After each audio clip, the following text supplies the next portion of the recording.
Това, което мъжете наистина търсят във връзка. Мъжете често не казват какво искат.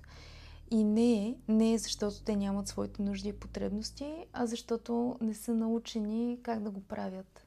И не са научени, че е безопасно всъщност да споделят това на партньорката си. Проучванията показват, че мъжете имат нужда от силна емоционална свързаност. Но те не винаги я търсят директно. И какво имам предвид? Мъжете се нуждаят от уважение, от подкрепа, от споделено време заедно, без натиск обаче.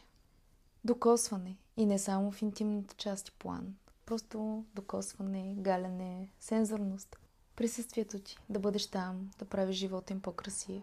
Мъжете също имат нужда и да могат да бъдат уязвими и да могат да споделят, но за тях това е малко трудно. Те имат нужда да усещат една истинска близост и сигурност и тогава са готови да бъдат отворени за това. Мъжете искат да бъдат видяни и оценени. Те нямат нужда от някой, който да ги поправя през цялото време и да ги критикува, а някой, който да ги усети. Да ги усети всъщност те кои са, да ги види, да оцени усилията им и да бъде благодарен за това. В случая благодарна за това. Имат нужда от своето пространство, в което да не носят роля, а да бъдат себе си, такива каквито са и съответно да бъдат приети. Много любов създадах това видео. Последвай ме за още полезно съдържание. Аз съм Даниела от Новия Сайт.